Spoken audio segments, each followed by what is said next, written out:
Hello, Smart Money Tree Podcast listeners. Welcome to this week's show. My name is Kirk Chisholm, and I'll be your host. So today I'm joined with Tom Hoffman. How you doing, Tom? I'm doing well today. Thank you very much for asking. Great, great. Well, glad to have you on the show. So for those of you who don't know Tom, tell us a little bit about your background.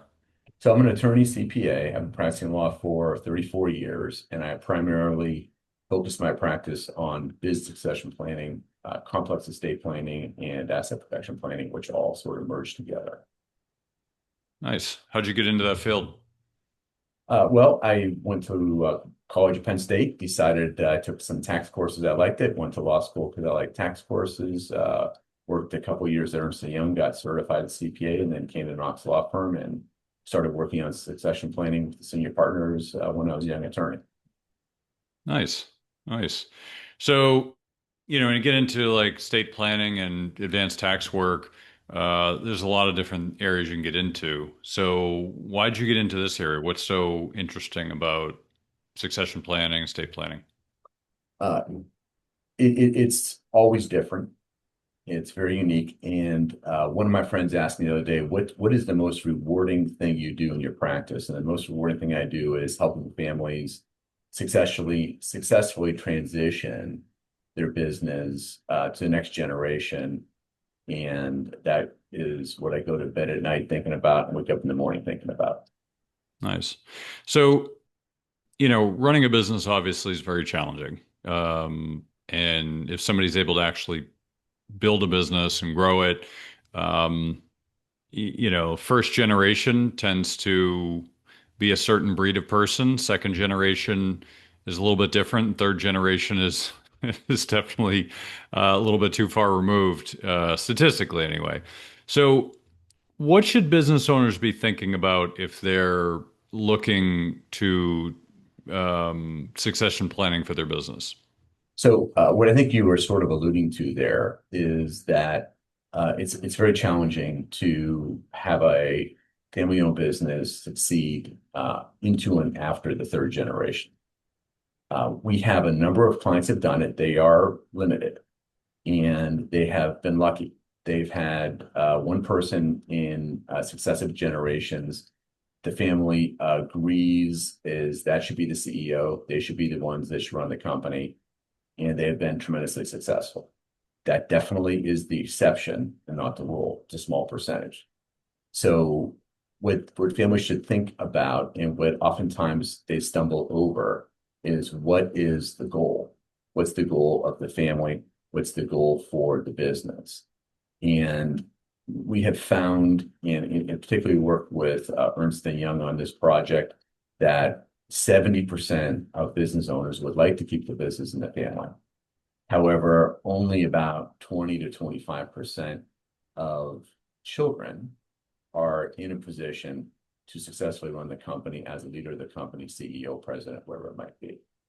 So, so now they start thinking about, well, what happens if I have told my children when they were growing up, hey, go to college, do whatever it is, doesn't have to be college, find something that's a passion for you and follow your dreams.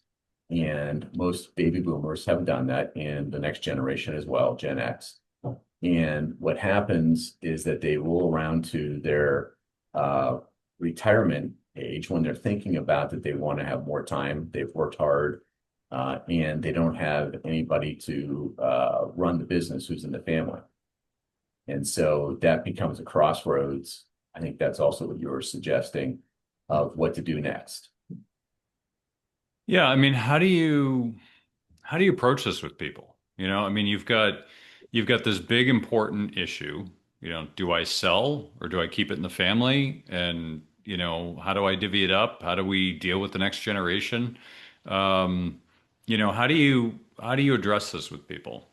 So I'll do one of the comments you made that's easier first. Whenever you're transitioning a family-owned business, in most cases, divvying it up doesn't necessarily mean equal. And children, I have found that once they understand the process, don't demand equal. What they really want is to be treated fairly. So remember, I don't know if you have children, but if you do, or you remember other circumstances where you got young kids and they're divvying up Cheerios between young kids, and they quickly know whether they're being treated fairly or not. And what they want to be treated fairly doesn't necessarily mean equal, because if one's hungrier and one's full, they don't need more Cheerios. And so that's how we work on that divvying it up process. Uh, Sitting down, the biggest mistake I see people make on the succession planning side is that they don't really sit down and think about what their goals are. They start going down the road without a map, without a navigation device, and they start looking at different options, not knowing whether those options are going to actually accomplish their goals because they haven't really thought through what their goals are. So when I sit down with a business owner for the first time, I want to try to understand, extract from them what their goal is. Yeah, it's you raise an interesting point about, fairness versus equal. I have some friends who they're second generation business. They're not technically business owners. Their parents still run it, but they're treated as if they're running it or going to. But they have multiple siblings, and the siblings aren't in the business. And so it's interesting because it's a question. There's three kids, and the parent wants to treat them equal, but they're not equal because one's running the business every day. The other two are off gallivanting around enjoying life. And so how do you make that determination? Because the one running the business is the one that ends up feeling slighted because they're like, well, I'm doing all this work and they're getting paid for doing nothing. He's like, I want to do nothing. So how do you suggest people address that? So, like I said, I go to bed at night, think about this, wake up in the morning, and even on Sunday, this most recent Sunday, I was with a friend and client, and we were talking about that very notion. And oftentimes, what happens is, to your point, that you have children who are following their dreams that may or may not be, and oftentimes, most of them it was not at the company level. And there certainly is an ability to think through, where did mom and dad get the business to? What level of value, wealth? It's hard. It's not going to be precise. It's not like a surgical device. It's more like a meat cleaver of saying we're going to use meat cleaver precision versus a neurosurgeon, how they would precisely cut through issues in order to avoid cutting nerves. So what you end up with is the opportunity to transition the wealth of that family, the non-business wealth of the family, and the business wealth, in a way that keeps everybody happy because they feel they're being treated fairly. And where you find discord in that is usually where you have a lack of communication and a lack of understanding and appreciation for everybody's circumstances. The communication process can oftentimes help with something we call a self-realization event. So the children in the business and not in the business need to come to their own conclusion as to what is fair. And oftentimes through the processes we work with, and we work with some very skilled consultants that help with this, that's not as much of a legal issue as it is a communication and a strategy issue, to help the children in the business, outside the business, realize what's fair. And when they have a self-realization event, they conclude what's fair. And then you don't have to have the parents saying, oh, you get this because that's our conclusion. The children come to the conclusion on their own. And it's much more powerful and promotes and preserves family harmony. Yeah, that's great. I like that approach. What if, I mean, that all sounds good in a rational world, but we don't live there, and there's always some black sheep in the family, and there's always someone who's kind of just throwing mud around just because.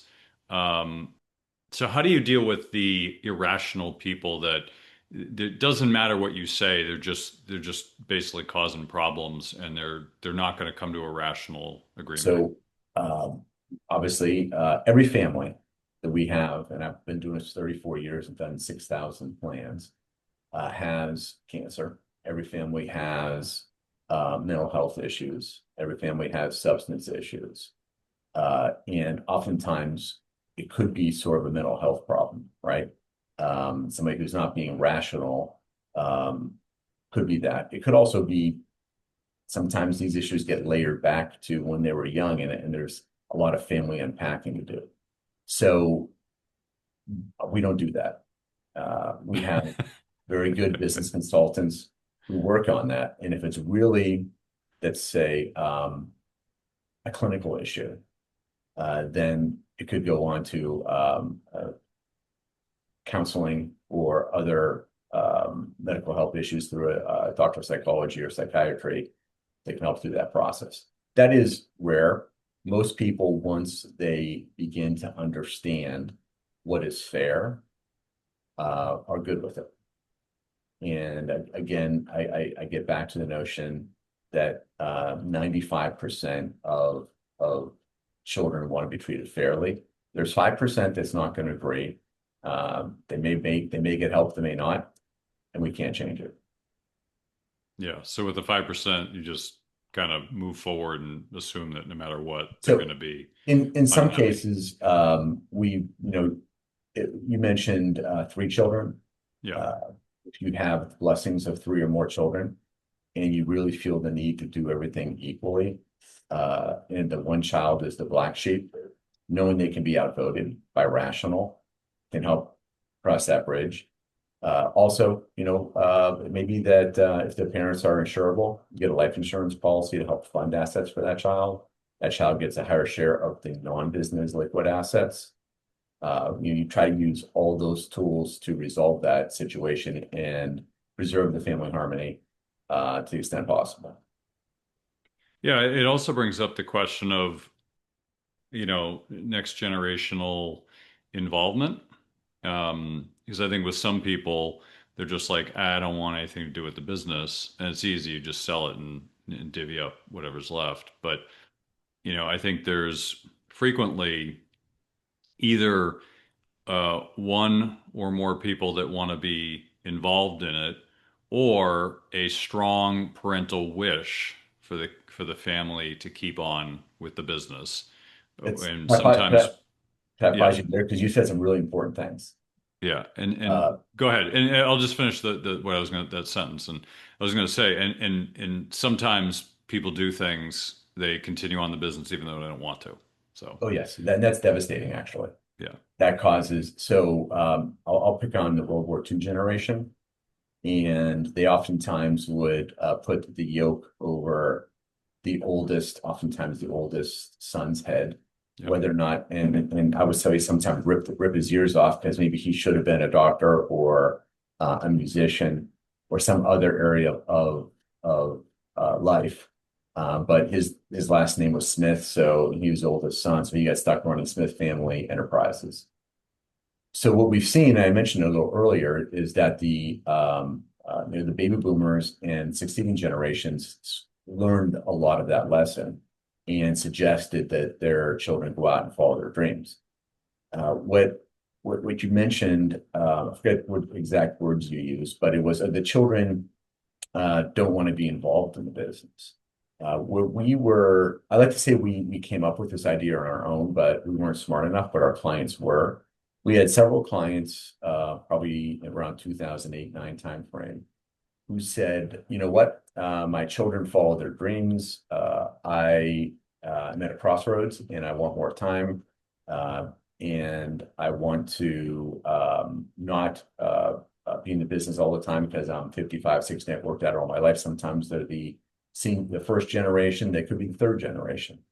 So the question is what to do. And I was presented with that conundrum where the senior generation said, we're not selling a business, no kids are in the business. I want more time, figure it out. And didn't know what to do. Talked with one of my consulting friends. He had always had answers for everything. Somewhat, he was not a yes man. We would argue over things, but I always appreciated his opinion. So I often referred him. And at the end of a week where he said to get back to me, he said, I don't know what to do for these people, Tom, so we're going to punt. And I said, well, what the heck does punting look like? He said, we're going to hire them a CEO to run the company. And And that'll give us some time to figure out how to do this, and it'll give them time to go and follow their dreams, the senior generation, what they want to do. So one of the hurdles there was that we had to pay the CEO a high quality person, really high quality, right? You're maybe poaching them from a Fortune 500 company or other really successful business a lot more than the senior generation thought they would pay themselves, although they're sort of fooling themselves in a co-sale business, what they actually take out of the business. In any case, it worked out. And in 3 to 6 months, the senior generation, the father was able to go and spend a lot more time traveling, doing the things he wanted to do, not being tied to the business. And in 12 to 18 months, the business EBITDA just about doubled. Well, why did it double? It doubled because we brought in a person in their late 30s who had a family and their own student loans and a mortgage, and they came in early and stayed late. The person who the senior generation had done well, they had plenty of resources. I'm 60 years old now, and I come in a little bit later and stay and leave a little earlier than I did when I was 35. So you get that young person coming in who's very skilled and working harder. And in 36 months, the EBITDA tripled. And in that case, we had children who were not involved in the business. They had followed their dreams and other passions. And they knew that they didn't want to be at the business daily. They wanted to follow music or medicine or whatever their choice was. But then they realized, well, geez, this family-owned business isn't just a place where mom and dad come to make a living. This can be, we call it the epiphany. This can be a generator of wealth for us and our families beyond just mom and dad showing up here. And by the way, we don't have to be there to do it, right? So you now professionalize the management. And once you professionalize the management, you have a much larger pool, right, of CEOs to choose from if you aren't just choosing from them within the family. Dramatic difference, game changer. And then you have this self-realization event again, which is that, wow, this can be a wealth generation tool, not just a place where somebody goes to work. So that has worked out really well. And then as time evolved, the question is, how do you perpetuate that? Well, you develop an independent board of directors. Not all independent board members, but independent board members. You almost always need somebody in the family to be on the board because there's always going to be some family involvement. But there are examples where you didn't have that. Lord Corporation in our little community of Erie, Pennsylvania, was that case where the senior generation refused to sell the business, hired a CEO, and developed independent board of directors with no family members. And they sold to Parker Hannifin several years ago for well over $1 billion. That's a perfect example of keeping the business in the family and growing it versus selling it. And Ernst & Young has done a study looking at family-owned businesses from Pennsylvania through the mid-Atlantic states and to the Atlantic Ocean. And it's a large number of families that the businesses are valued over $1 billion. And they got there because they didn't sell it. If you do sell it, that's where you really get to the short sleeves in 3 generations, because the liquid assets, you pay the capital gain tax, liquid assets just go away. So what really excites me is that and that's what you describe what I just told you as the family private enterprise model. What really excites me is economic development. So I mentioned, you asked, we're in Erie, Pennsylvania. Pennsylvania has a strong union climate. It's very difficult to get businesses to move to our region. And we've learned the old Ben Franklin scenario, which is a penny saved, a penny earned. If you're able to keep businesses local, right? If you can't draw businesses in, then grow the ones you have. And we had a significant outflux of businesses where private equity or vertical integration resulted in those businesses moving out of our region. You lose the philanthropy, you lose above average wages they pay, above average benefits. And that's really exciting for us to help not only our clients, but our community. Yeah, I mean, you mentioned some models which sound really interesting, and I want to ask because I know keeping it in the family, hiring a good CEO, all that sounds great, but it requires a lot of new skills on the part of people who are not in the business or haven't done it before. So if I run a business for 50 years and I want to hire a CEO and I want to have some board oversight and all that, like that's a totally new skill for me. And then for the family that has to oversee this, many of them didn't run the business, don't have the skill, don't know what to look for. So how do people overcome that? Because that's kind of like if somebody sells their business for $100 million and they go from being a business owner to an investor, completely different skill set. In some ways, it's the exact opposite skill set. You're almost contradicting the skills that you've earned, and you have to do the exact opposite. It's very hard for people. So how do people overcome those hurdles? So we have several good consultants that really help. And I will tell you that we are very enthusiastic about this from our position. We're attorneys. Our involvement is probably the smallest portion of the involvement.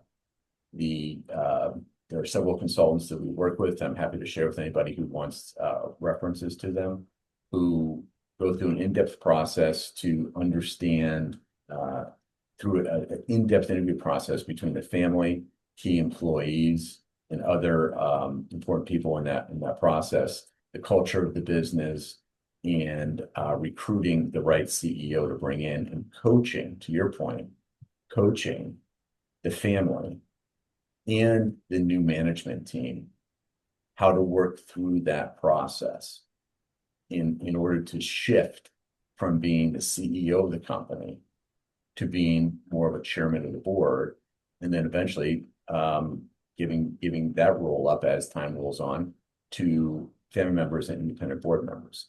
It does require conversation, coaching, and the self-realization event again that you want to do it, so you have buy-in. And it's a process, and it's not as you go and sell your business and collect the cash. That is intense for a short period of time, and then you got your cash, and you don't have to worry about anything else. However, the vast majority of business owners we have found are far more interested in keeping the business in the family and keeping the business local. So oftentimes when we have a business owner that says, "Oh, I've got 3 children in my business," they actually view the business and the employees that help them build it as their fourth child. And they're willing to undertake those additional steps. I would say right now we're probably at 80% of our business owners that we are engaging with on succession planning are willing to do that. The nice part about this process is that as they are going through the process, the coaching, the streamlining, it involves the family and the key employees. The nice part about it is if they decide it doesn't make sense for them any further, if you decide to go to market with your company and you have a management team, a CEO, and a management team, that company is worth exponentially more, and most likely the IBITDAs double or triple. But even a company that has really healthy EBITDA in this market isn't as valuable if the buyer has to put a management team in there, because the management talent available today it's thin.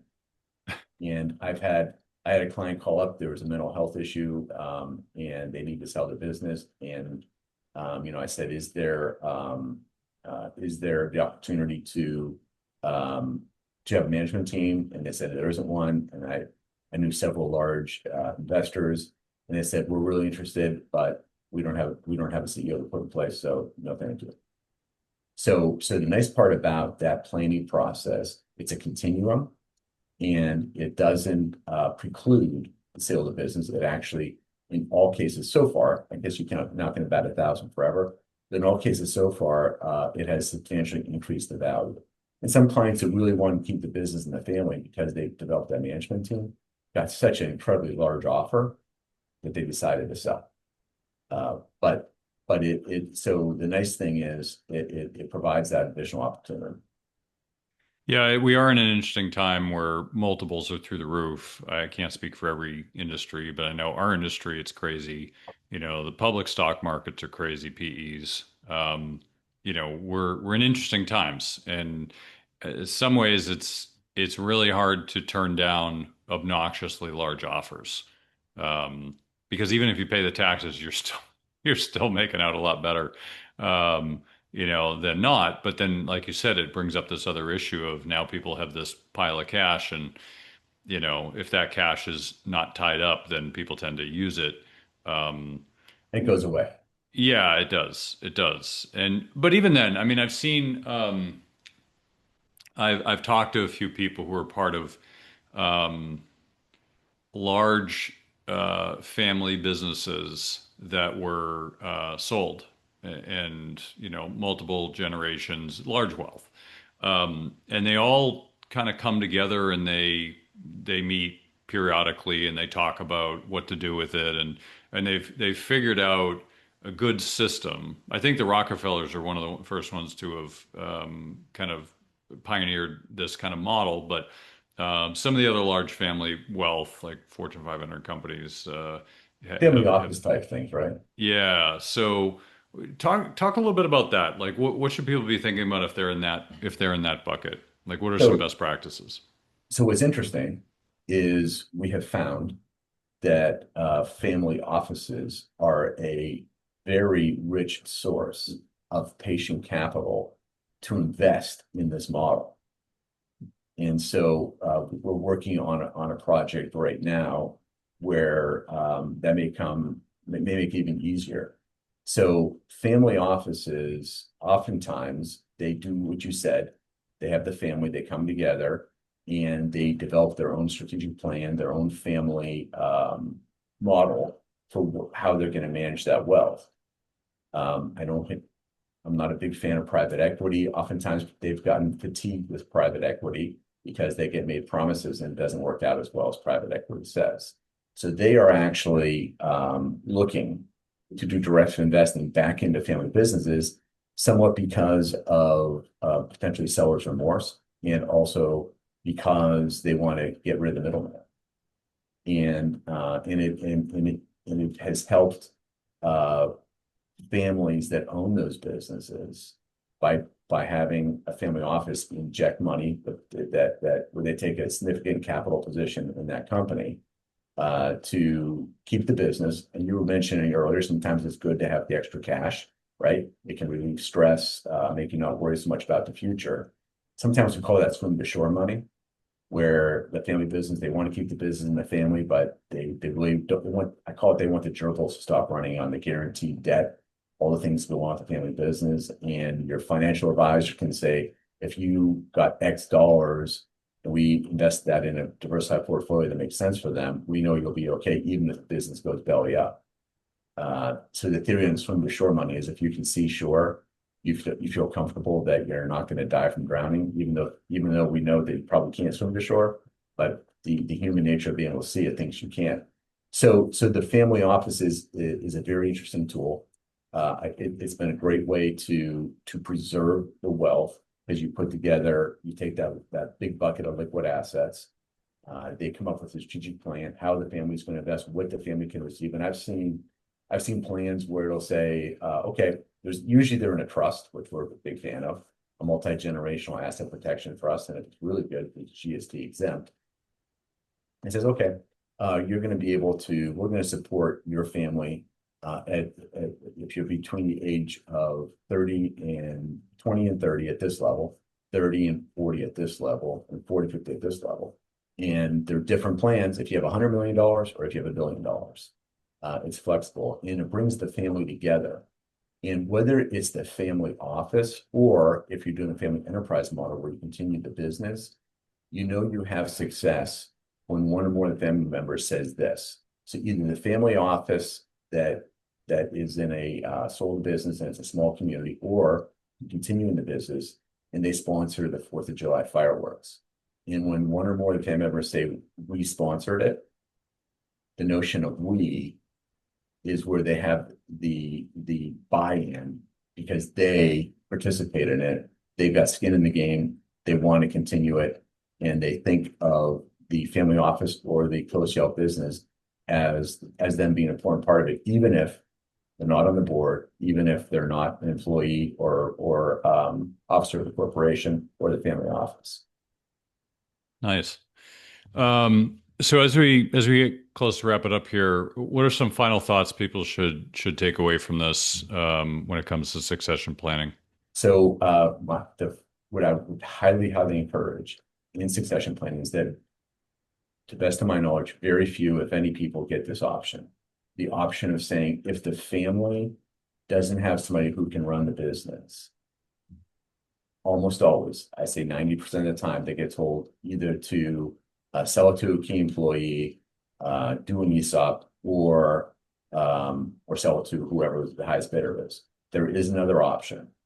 The option is, we call it the family private enterprise model. You professionalize the management, develop a family board along with independent board members, and it can be extremely rewarding. It is more work, without a doubt, but it's extremely rewarding. And I would encourage business succession planning advisors to think about this, because I think that the vast majority of them don't provide this as an option to their clients. Awesome. Well, Tom, I appreciate you coming to the show. Where can people find more about you? They can find more about us at the Knox website. Just Google Knox Law Firm. There's a couple more. There's more than one Knox Law Firm. So if you do Knox Law Erie, PA, it'll come up, and they can find all kinds of information and several white papers on the family private enterprise model if they want to read more about it. Awesome. Well, I appreciate you coming to the show, Tom, sharing your wisdom with us. This has been great. It's always interesting talking about these topics for me. But yeah, we'll have you back in the future. So thanks again for joining us. Thank you very much. I appreciate it. Hey, Doug, did you hear? We're giving away free money. Well, I'll tell you about it in a minute, but before I do, there's a saying in the mining community, well, precious metals mining, that is. The saying is that if you want the best deals, you have to be in the room. Now, you're probably thinking, what does it mean to be in the room? Well, I'll tell you. Being in the room means that you're on the short list of people who get invited to be a part of the best deals. These are the deals that most investors will never have access to. You mean like IPOs? Nope, IPOs are chump change. Those are for retail investors, small potatoes. That's nothing compared to these deals. These deals would have you salivating to get access to them. Once you know they exist, you will never look at investing the same way again. I almost don't want to even tell you that they exist because it will ruin your thinking of how the investing world really works. Now, you might be excited that these deals exist, but you only have access to the deals if you're an insider, or in the room as they call it. Now, as loyal listeners to the show, I'm going to give you a chance to be in the room. Money Tree Investing Podcast has created the Insiders Club. This is a community of our show's members who are loyal listeners of the show and want to get more out of their investing experience. Being a part of the Insiders Club gives you insider status for upcoming events and webinars, discounts, free stuff and books, and influence on the future direction of the show. This is a great opportunity to join us as we expand our content and services. Oh, and did I mention free money? Yes, in the next few weeks, I'll be giving away free money to our members of the Insiders Club as my appreciation for listening to the show. Now, there's no cost to join the Insiders Club. Just go to moneytreepodcast.com/free money today to join the community. That's www.moneytreepodcast.com/free money. I hope to see you in the room.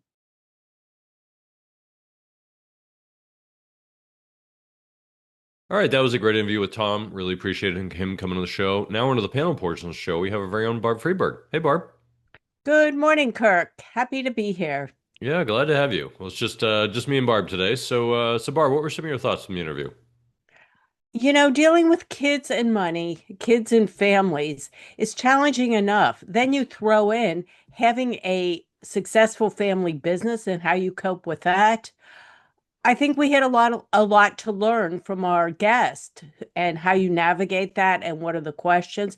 But we can learn something for ourselves for those of us who don't have a huge successful family business that we have to pass on to our kids about how do you treat your kids with money, with regard to money, and how are you fair with them?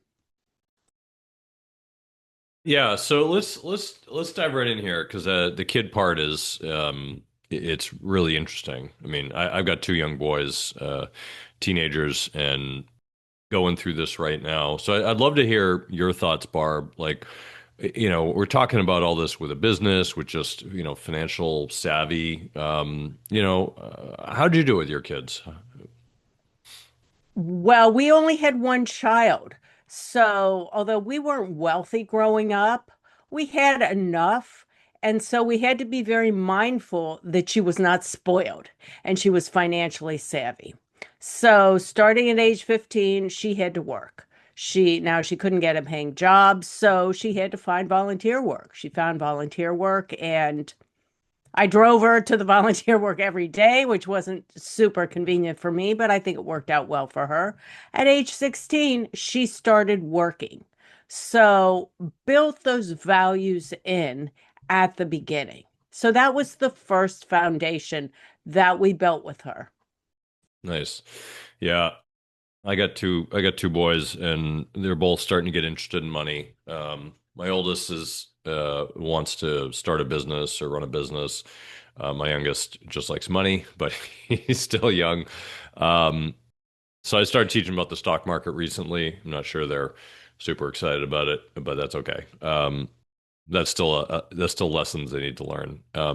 But what's interesting is in kind of going through this and my kids, it's hard to find a balance because I know when I grew up, I was a Gen Xer, so I grew up in the 70s and 80s and 90s, and one of the things that was really interesting to me is during that period, um, people weren't poor, but they weren't really wealthy, and there were some people who were reasonably well off, but even the people who were reasonably well off weren't like FU money. Like people have now. People right now have like a lot of FU money. But back then it was like if you were wealthy, you had like a nice car and a nice house. And that was it. Like you didn't have like five houses, you didn't have a bazillion dollars. You just like you had a nice house, you had a nice car, and maybe you went on a vacation or two.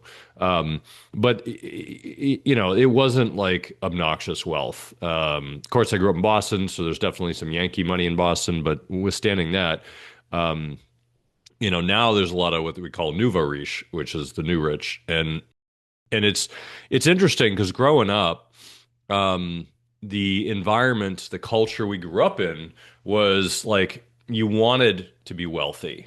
It was like I want to be a millionaire. It was like that was the thing. Like I want to be a millionaire because I don't have to worry about all this crap. Like I want to not have to worry about money. I want to be rich, and so like everyone wanted to make money, right? And you look at movies, you look at culture, and it was all about that because people didn't have a lot of money.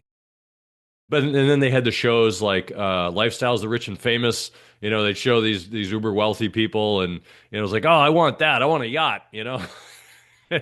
And so it was just different, right? But people didn't have a lot. People weren't poor, but they weren't rich. So you had this desire for more, and I think it was kind of integrated into the culture. What I see now is everyone has enough. They don't have that desire for more. They don't have that desire to be wealthy. I mean, some people do, but I think in general, like most kids, like it having quote unquote enough kills that spirit. It kills that desire to be successful, which is very unfortunate, I think. I think our culture is going to be lesser for it because we need that. We need people who want to get to the moon or solve like, big, problems so they can be rich. We need that because that's how we solve those problems by incentivizing people to do it. We don't do it with communism, we do it with capitalism. So you got to incentivize people. And we've had a lot of success in our culture in the last 20 years. Technology's booming in large part because people are getting obnoxiously rich by solving problems that people need solved. Um, and so I think the challenge is like, what do you do with the kids to, if you have money, and you have enough, right? So you're not scratching to pay the bills every month. You have enough and you're giving your kids like how do you do it so that your kids aren't spoiled? So your kids have that passion and drive that makes them want more. Um, what do you think, Barb? I mean, you're raising your kids in that environment. Like, how would you suggest people do it nowadays? Like, what are some recipes for success?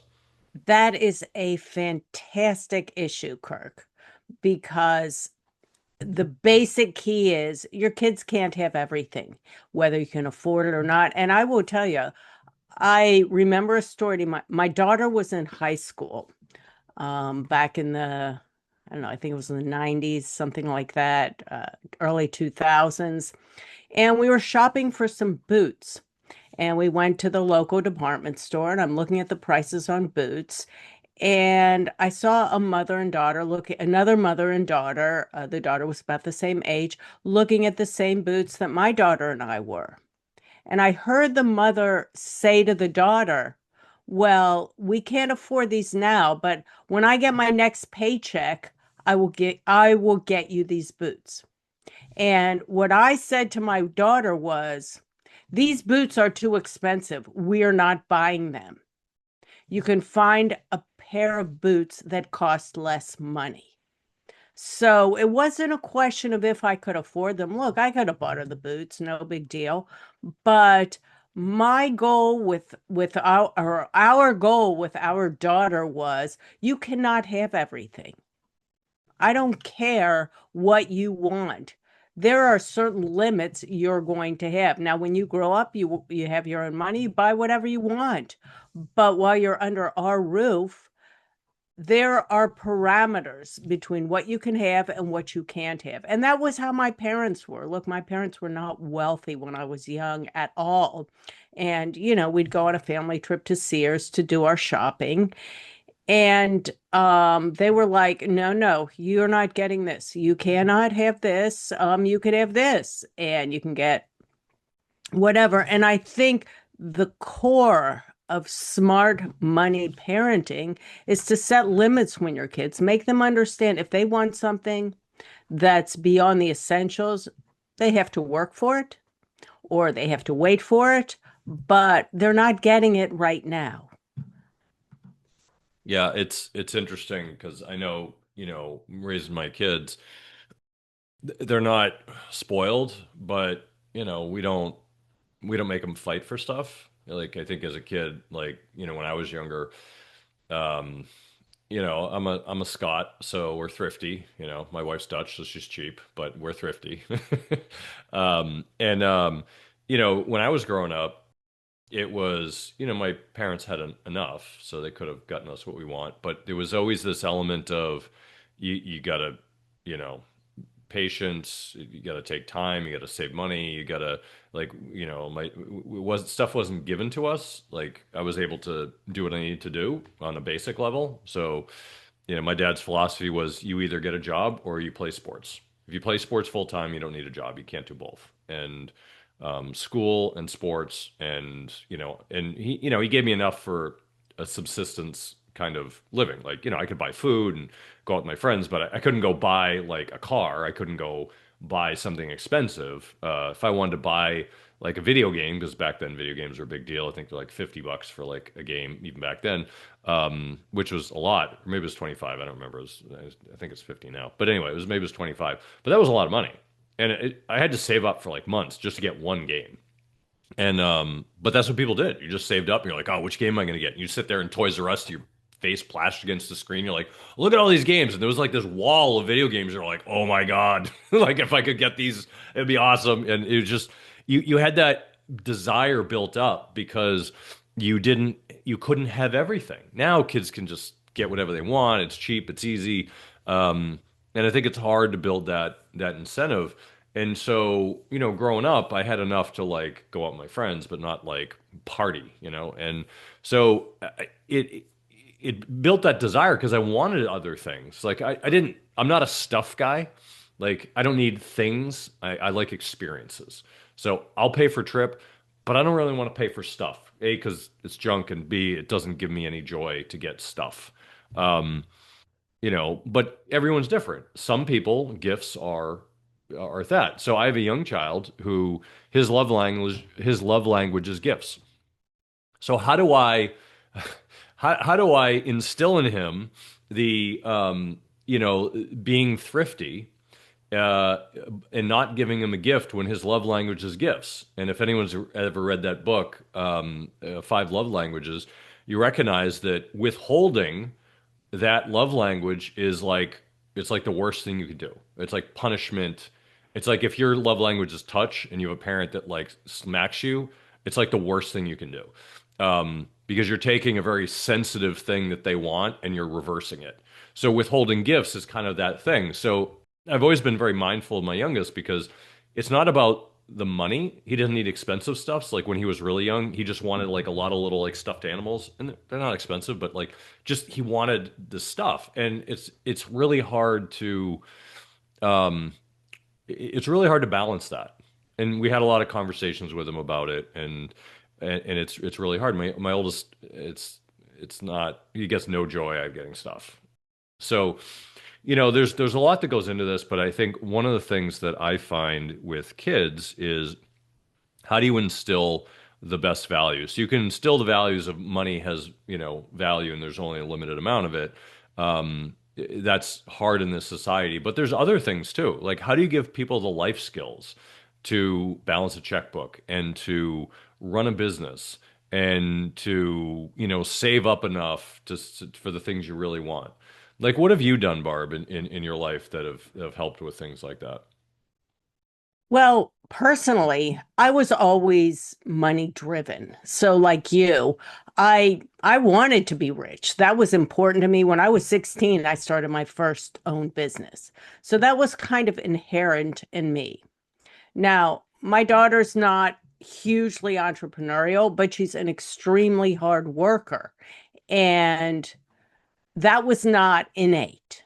That was developed with clear guidance from us because she understood work is a part of life. And so you have to start working in order for a lot of reasons, to make money. And my daughter wasn't hugely driven by money either, kind of like your elder son, but the confidence it gave her and the self-reliance it gave her was enough to make her hugely responsible. For example, when she graduated from college with her bachelor's degree, she actually went to school in New England. She stayed in Boston for about 6 months, took on an internship, and, I think worked at McDonald's to make some money. We weren't supporting her. College was over. And then she came home and she's like, okay, what do I do now? And it's like, well, that's on you. The free ride is over, so you've got to figure it out. Now she subsequently decided to go to graduate school in our area. She got a teaching assistantship, so she paid for her own graduate school. Then she got a job or then she did not get a job. And we're like, okay, well, you've got 6 months to get a job or we're starting to charge you rent.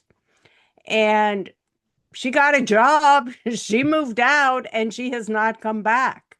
So the key is to set clear limits, to understand what is expected, what is not, to help your child gain the skills of working, of having money, of spending money. And it's not easy. They have to go through some ups and downs. When our daughter was in high school and she started working, she got her own bank account and she racked up some fees because she didn't really understand how it worked. Now, at the time, I was livid, but I think those taught her that in the future, you have to pay attention to your money. You have to pay off your credit cards. You have to be responsible with money. And the best way to do that is to introduce your child early with the idea of they have to work and they have to learn how to manage money. And they're going to do that by having a little money to manage on their own, to have a bank account, to have a little spending card, and to do it in a graduated way. Yeah, I think all that's great. It's interesting trying to teach all this stuff. I mean, my kids are still young, so it's hard to, there's like an element of they have to be into it enough to want to learn it. So you have to incentivize them, right? And my oldest has got a job last summer as a lifeguard. at the end of the summer, which was good. He liked it. You know, he likes making money, so you know it's a good job. And we're trying to figure out how to get him a job. You know, to do more of that this summer. Um, you know, and he also wants to start learning about business. So you know, I think the lifeguarding, they have a thing you can teach swim lessons. It's like a separate side gig they have there. So I'm going to teach them about that, you know, and I think as young kids, there's a lot of great businesses that they can start. Babysitting, tutoring, lawn mowing, you know, kind of services, snow shoveling, you know, swim training. Like there's a lot of things that kids can do that you think adult, like it's probably not the right thing for an adult. Like you could do it. Certainly there's landscaping companies and, you know, plowing service and all that. But in general, like it's a great job for a kid. They got to do hard work and, you know, they have to figure out like if you're doing lawn mowing, you got to get a lawnmower. Then you got to get gasoline. Then you got to show up on time and you got to go and sell your services to people. Like all that stuff is like the basics of running a business. You got to get a bank account.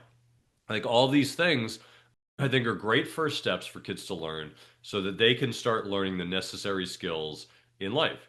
And if they F up, okay, great. Then they F up. Like, and that's how they learn. They, you know, they overcharge on their bank account and then they have bank fees. Okay, well, you got to work an extra hour to pay for that. That you're not going to make that mistake again. Um, you know, and I think it's good to I haven't heard enough people say this, so I'm just going to say it, which is when you're young, it's important that they're able to take risk, and it's important to take risk because there's very little, if any, downside for taking risk. Got a credit card and you max it out, and your max is like $1,000. Okay, well now you can't spend any money. Now you got to pay it all back, and you don't realize that you're pulling forward future earnings for today. Okay, now you got to pay it off. How you gonna do that? I guess you can't spend on it anymore. So get your butt working, you know, and you got to figure these things out. And credit cards, I think, are extremely dangerous for youth, and it's like legal loan sharking. It's like going to the you know the Italian in the corner and be like, hey, can I borrow money? You know, like, oh yeah, sure, you can borrow money. If you don't pay me back tomorrow, I'm going to break your legs. Like it's not quite that bad, but you know it's like that or like the drug dealer, like just, you know, her first hit for free. Like the credit card companies love this because they get people hooked on debt. And it's very, very dangerous. So, you know, I've been, you know, my dad had a rule for me and I thought it was a great rule, which is, you know, there'd be a credit card for that was mine, but it had his name on it. And he said the rule is you can't buy anything on it unless you have the cash up front.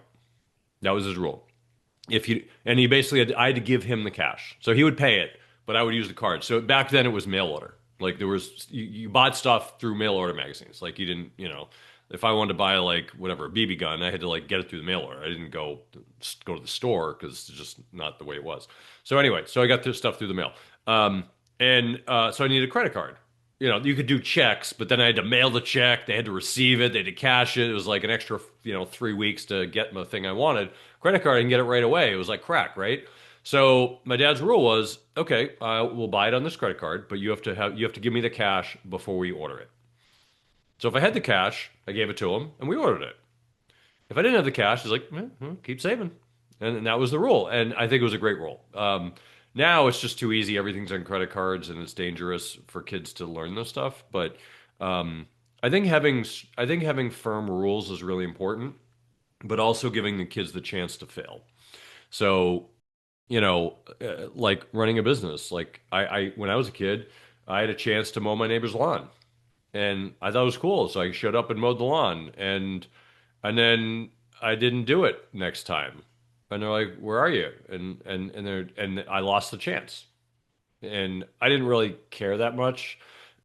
You know, it was an opportunity, but I was like, I don't really like this. It was a lot of work for $20 or whatever it was. I'm like, this is a lot of work. I don't like this work thing, you know? And so I lost that opportunity. And so I think, you know, kids need to learn these things and figure themselves out and make mistakes. You know, you say you're going to do something, you don't show up. Well, then, you know, you lose the opportunity or people get mad at you and you got to fix it, right? You got to make it right. So, you know, I think all that's really important. The kids got to figure out they have to go through it. but they need help. I just wrote a post today about having a mentor. As a parent, you're a mentor for that person, right? For your child. And people need mentors. They can't figure it out in themselves. I mean, they can, but most people don't. So it's helpful to have a mentor, having somebody around that's going to help you through these things. If my kid didn't say I want to start a business, I wouldn't be the one to start it. I wouldn't force him to do it. Running a business sucks. I know there's this dream that running a business is great. It sucks unless you're wired for that. I'm wired for that. I couldn't work for anybody else. I am unemployable because I'm an entrepreneur. I can't work for other people.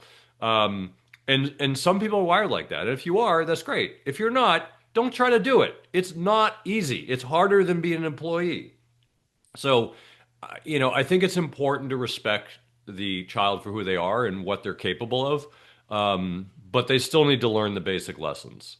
So, there is a definite balance there that needs to be had.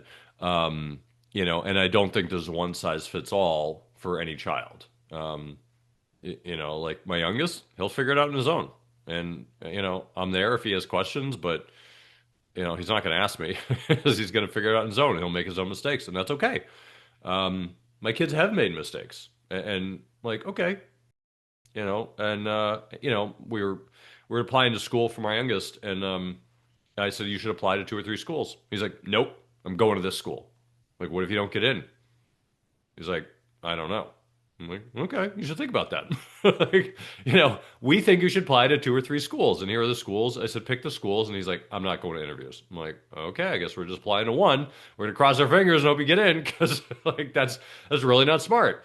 And in some ways, the best thing it could be he doesn't get in, because then he learns the lesson. But if he gets in, whatever. I mean, but I think, part of life when kids are young is helping them learn life lessons in a low risk way.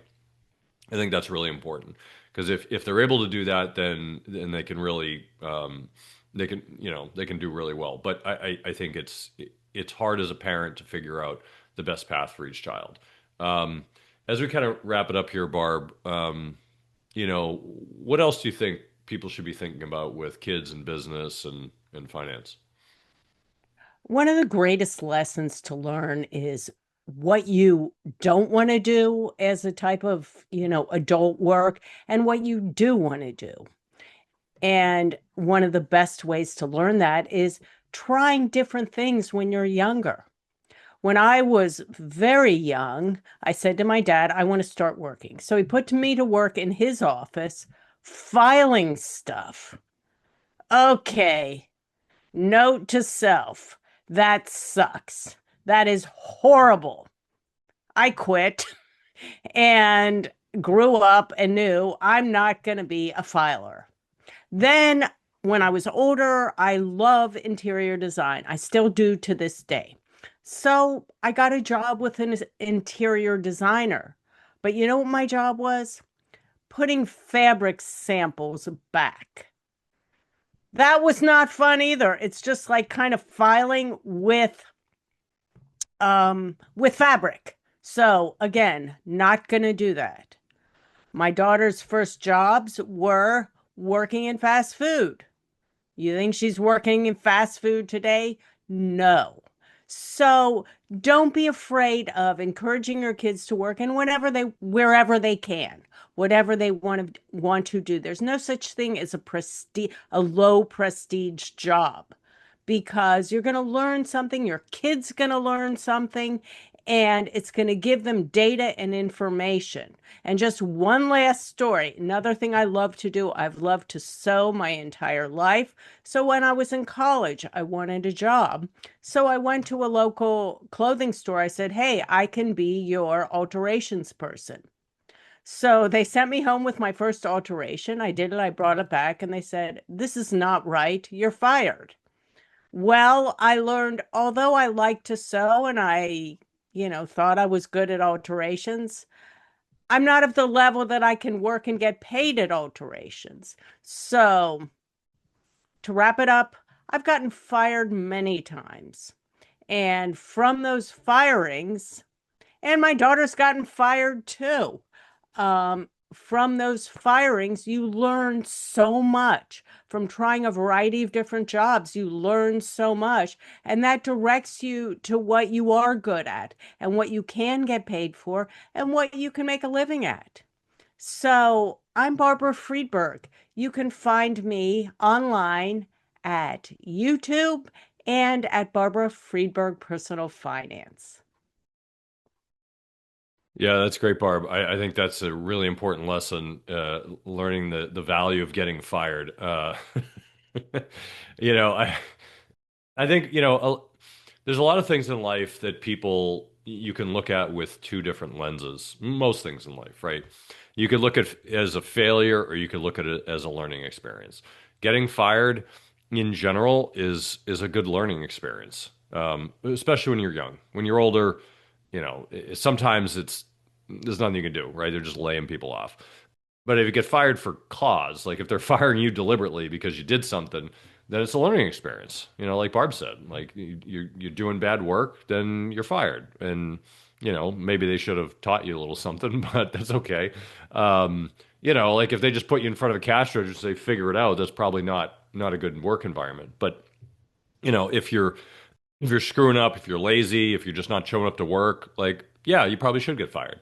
And I think kids need to learn those lessons. They need to figure out how to navigate the world of working. And, there are jobs like, working at McDonald's or, babysitting or, mowing lawns or lifeguarding. Like those jobs are primarily there for kids to, as a stepping stone in the right direction. I had my kid come to my office once. It was like 2 years ago. He was like just barely a teenager. And he's like, yeah, I want to learn about work and I want to learn about the market. So I bring him in the office and I was like, here's a desk.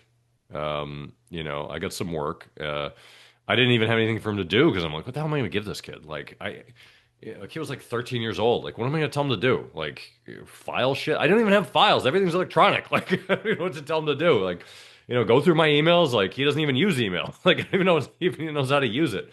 So, I think I remember when I was a kid, my dad brought me to the office and I would literally sit there and play with paper clips for like an hour because I didn't know what to do. And I was like stapling the stapler and I was just playing with stuff. I was like, oh, look at these cool things. And I just started playing with all the tchotchkes in his office.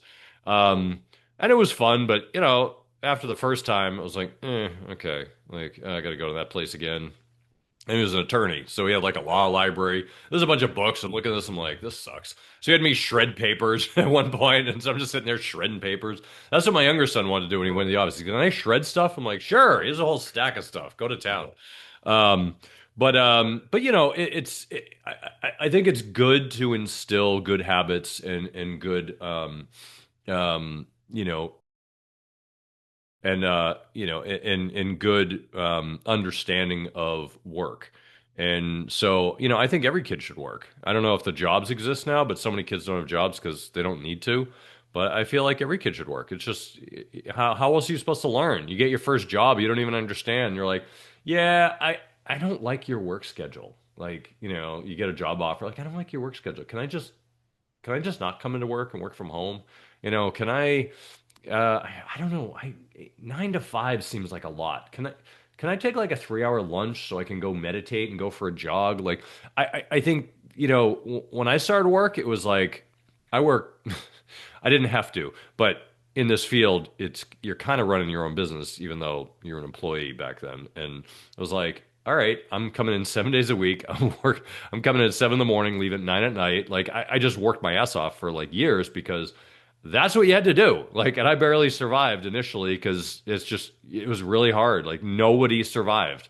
It's like they say 70%. I think it was like 95% attrition. Like the people who survived came in with family money, and I just came in because I cold called, enough people to survive. It was not like the movie Wall Street, let me tell you. It is not like Wolf of Wall Street either. It was, smiling and dialing for years to quote unquote make it. And it was tough. And I don't think I could do that today. I don't think anybody could. Times are different. But I do think it's important to instill good habits, good work ethic, tenacity, just grit. I think everybody should learn that at a young age because otherwise, how are you going to get through life? Maybe people don't need those skills anymore, but I think they're valuable. So I think, if you have a family business, um, I think it's important to instill the values in the kids if you want them to succeed. Because what's the old phrase, Barb? Shirt sleeves to short sleeves in 3 generations. Is that what it is? I got that right? That's It, close enough. Shirt sleeves to shirt sleeves. Is that what it is? Yeah. I mean, there's a reason for that, right? And I get it. The first generation had nothing and they created something from nothing. And then the second generation learned the skills because the first generation were tough on them.